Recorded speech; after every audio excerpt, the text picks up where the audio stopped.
there are a lot of entrepreneurs out there that are inventors, and I think there's some real strengths to being the inventor. So you can have an innovative concept, you can have an innovative culture, you can have an innovative, I guess, way of doing things. Any entrepreneur has to start with some point of difference. By definition, going against established interests, established industries, is to offer something that others aren't offering.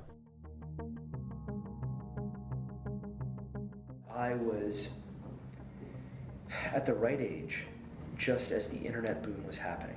And at that time, there was such opportunity for a person who had some technical skills, and I'd been a computer science geek, but also had a little bit of that entrepreneurial sense. Brian approached me because I'd started things before. I'd started, more than one business. And I was in the business of telling people how to start businesses on the internet. And both of them knew that they were destined for bigger things. And I think together we had this idea of something really amazing that we could do that'd be a perfect fit for the internet. Because for the first time, at least of the companies I knew, you wouldn't be shipping something like dog food or toothpaste. You'd be doing something ideally suited for the internet, which is information. Personal computers were just starting in 1975. And at that point in time, we had just brought the first personal computers into the Federal Reserve Bank. It closed an economic gap for entrepreneurs. Suddenly, the computing resources were not mainframes or mini computers. They were almost affordable personal computers. So you could get the resources you needed, only your time and your brains, and your ability to convince other people to use their time and brains to write code. And that put a business within grasp for me. It was right after 9/11. It was a really tough time. The company was in significant debt. So their board advised them to engage a search consultant to find somebody who had experienced startup activities before, had successfully operationalized businesses, though I had absolutely no healthcare experience. Interesting. And I was brought in to restart the company. To this day, I feel if I had had healthcare experience, I don't think we would have done what we did. I would have been bound by what I would believe were traditions that were sacrosanct. Yes. I wouldn't have known. I would never have considered the possibility that you could have a little clinic with no examining table and no receptionist, that you could limit your menu of services just like McDonald's does. The light went on, that basically said, wow, we've been kind of doing this for a long time, making a little bit of money, treating our people well, servicing our customers. But we weren't growing top line like we needed to grow. We weren't expanding. That's when I bumped heads with Mr. Landris, Zeke Landris, who was over time a long-standing regional retailer in Virginia. He came to me with ideas on how to get outside the box we were in and think about our business more broadly.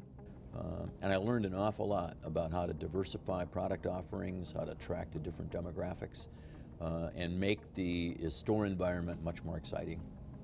And I thank Zeke for that because he opened the door to a lot of different things we could sell. I think back to my childhood, I was constantly making things, inventing things. And going back to when I was 8 years old, my parents gave me a box of tape, string, and wire. And that idea of playing with raw materials and inventing your own toys, that's really what stuck with me for 30 years and led to Play From Scratch and now Yoxo. Having been a business major from St. Thomas, I was very good at accounting, and I had this part-time job at Cliff's Hardware down the street where I did their accounting, and it was all paper and pencil. And we said we could do accounting, so we actually took my St. Thomas textbook, Pile and White, Accounting 101, opened it to page 1, and wrote the programs to automate a full-blown accounting system to the end of that textbook. I was never constrained by conventional thinking. So I always approached them totally from the perspective of what would it be like to be in the shoes of the consumer of the product or service. What would make it an appealing process? What would make it an appealing purchase? Right. Why would they be glad later that they had done so? You need to be innovative with your model, what you offer, what value you bring to the customer, but you also need to be rather innovative with all shareholders, like what you offer your employees and the company culture. We will go into a new area where there might be some competition, and yeah, we want to win that customer's dollar, but we are very innovative when it comes to environmental things.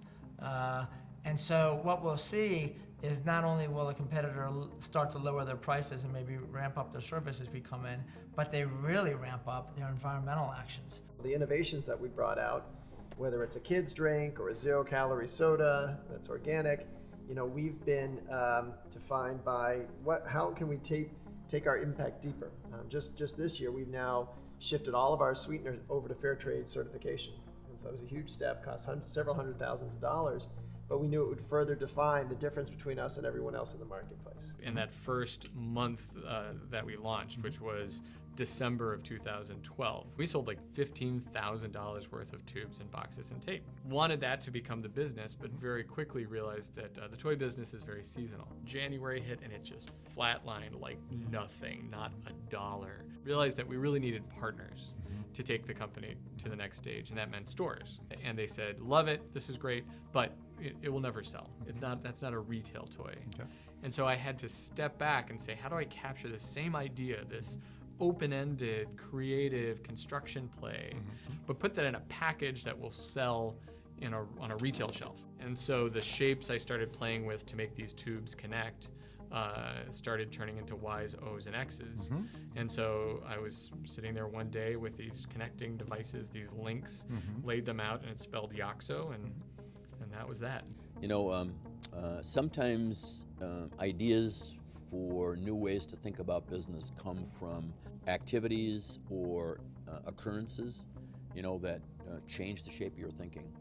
And when we lost our Roseville store, which was our single largest volume and our most profitable store in the chain, we quickly assembled a team of our employees together to help us organize a major tornado sale. It was like a warehouse sale, offering to people products that were damaged in the tornado at sacrificial prices. Lo and behold, by the time we got to the weekend, we had spawned this huge tornado sale, and we shut down traffic in the city of St. Paul, clogged freeways of people coming in to take advantage of these extraordinary offerings.